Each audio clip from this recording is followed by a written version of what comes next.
जैसा कि आप देख रहे हैं, हम आ चुके हैं कुम्हरार नाम के एएसआई के साइट पे।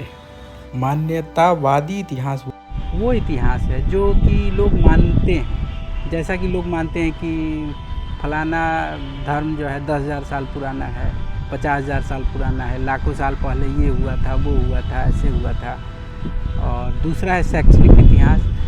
शैक्षणिक इतिहास वो इतिहास है जो कि मतलब समझदार लोगों द्वारा लिखा गया है। जैसा कि 10,000 साल पहले मानव की उत्पत्ति हुई थी, उसके बाद हड़प्पा संस्कृति आई, वैदिक सभ्यता आई, उसके बाद जो है और भी बहुत सारी सभ्यताएं आई। और तीसरा है पुरातात्विक इतिहास। पुरातात्विक इतिहास वो इतिहास है जिससे हमें जो भी चीज़ें उत्खनन के बाद मिली, जो साइंटिफिक एविडेंस है, उससे जो हमको इतिहास पता चलता है, उसे बोलते हैं पुरातात्विक इतिहास। जैसे कि बौद्ध इतिहास, यह पूरा का पूरा पुरातात्विक इतिहास है। या फिर पाषाण युग, जो भी चीज़ें हमको खुदाई के दौरान मिली, या फिर जो भी शिलालेख मिले, शिलापट मिले, या फिर जो भी अस्थियाँ मिली, वैज्ञानिक तरीके से उनकी कार्बन डेटिंग होती है और फिर उनका उम्र पता चलता है। तो ये सारा इतिहास जो है पुरातात्विक इतिहास हुआ। तो हम किसी भी अलग तरीके के इतिहास की बात नहीं करने वाले हैं, हम सिर्फ़ और सिर्फ पुरातात्विक इतिहास की ही बात करेंगे और उसी संबंध में हम अपनी कुछ सूचनाएं इकट्ठा करेंगे और वो सूचनाएं सब आपको पहुंचाएंगे। जैसा कि आप देख रहे हैं, यहाँ पे प्राचीन पाटलिपुत्र का इतिहास लिखवाया हुआ है। यहाँ पे यह मगध नरेश अजातशत्रु के आदेशानुसार वैशाली के लिच्छवी गणराज्य से मगध की सुरक्षा के लिए करवाया गया था। सामरिक दृष्टिकोण से इसकी भौगोलिक स्थिति से प्रभावित होकर अजातशत्रु के पुत्र उदयन ने 5वीं ईसा पूर्व मध्य मगध की राजधानी राजगृह से पाटलिपुत्र स्थानांतरित कर दिया था। यही जानकारी अब इंग्लिश में हमारे सामने है, तो हम इसको देखते हैं। हम आगे चलते हैं, खोजने की कोशिश करते हैं कि क्या हमें मिलता है। यहाँ आप देख सकते हैं अशोक पेड़ लगा हुआ है और उसके ऊपर नाम भी अशोक लिखा हुआ है। सामने पीपल का पेड़ है और उसके ऊपर भी नाम लिखा हुआ है। सारे पेड़ के ऊपर नामकरण किया हुआ है। जनरली यहाँ अशोक के पेड़ हैं। और फिर सामने हमारे कुछ पुरातात्विक एविडेंस दिख रहे हैं, हम उनके बारे में चल के नज़दीक से पता करते हैं। सामने आपको जो पत्थर दिख रहे हैं वह मौर्यकालीन और गुप्तकालीन समय के पत्थर हैं।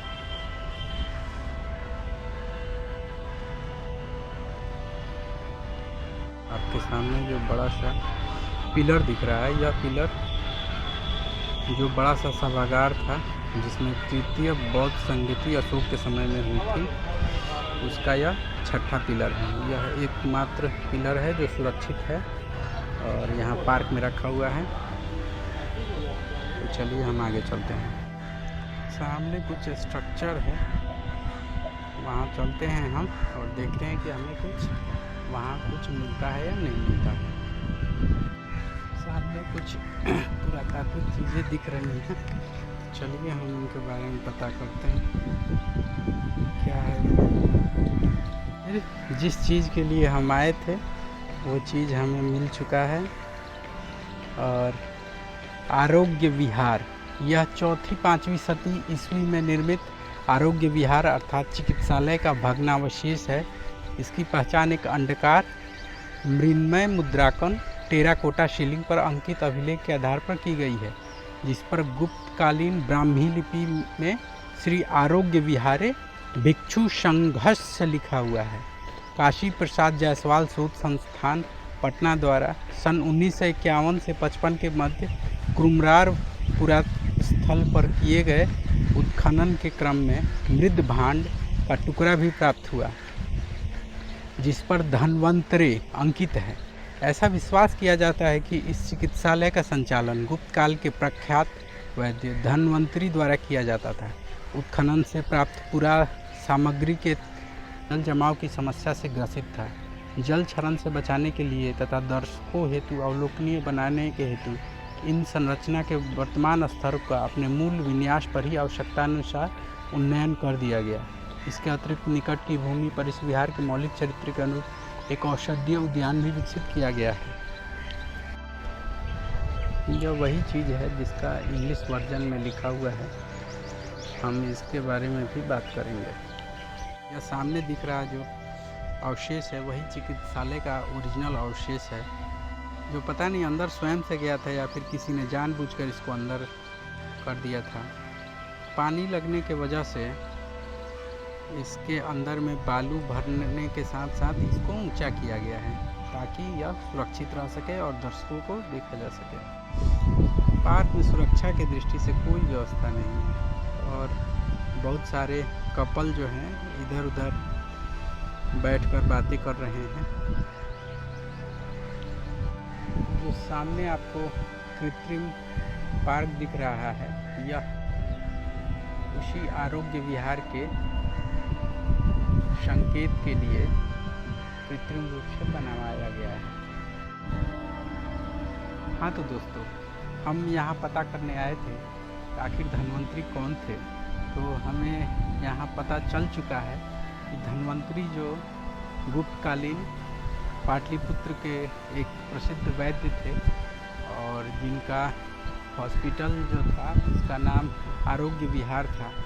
आरोग्य विहार अस्पताल जो है वो गुप्तकालीन समय में था और उनके अस्पताल को भिक्षु का अस्पताल लिखा हुआ है। इससे पता चल रहा है कि वह एक भिक्षु थे और बौद्ध थे। जवाब आपके सामने है, हमने इसका पुरातात्विक सबूत आपको दिखाया कि धन्वंतरी एक भिक्षु थे और वो गुप्तकालीन साम्राज्य के प्रसिद्ध चिकित्सक थे और आयुर्वेद में उनका जो योगदान है और भारत का नाम जो ऊंचा हुआ है वह उन्हीं की वजह से है। उनके बारे में जो भी मिथ्याएं फैलाई गई थी उसका पर्दाफाश हो चुका है और हमने यह पता लगाया कि कुम्हरार में उनका एक अस्पताल हुआ करता था। और धन्वंतरी के बारे में जितनी भी कथाएं गढ़ी गई हैं उन सारी कथाओं का पर्दाफाश हो चुका है। आयुर्वेद के क्षेत्र में उनका जो योगदान है वह सब कोई जानता है, लेकिन उनका कैरेक्टर जो है वही बदल दिया गया, उनको कोई और बना दिया गया। यह उनसे उनके द्वारा किए गए कार्यों को छीनने का प्रयास जैसा है, लेकिन इतिहास कभी नहीं बदलता और पुरातात्विक सबूतों से यह पता चल चुका है। ये लगभग आज से 1800 साल पहले की बात है। 1800-1900 गुप्त साम्राज्य हुआ करता था। और अब हम चलते हैं म्यूजियम की तरफ और फिर पता लगाते हैं कि म्यूजियम में ऐसा क्या है जो हम और एक्सप्लोर कर सकते हैं। इस पार्क की स्थिति देखकर बहुत ही दुख हो रहा है। यह पार्क एक नॉर्मल मस्ती के लिए पार्क बना दिया गया है, जबकि पुरातात्विक इतिहास के क्षेत्र में इसका अभिन्न योगदान है।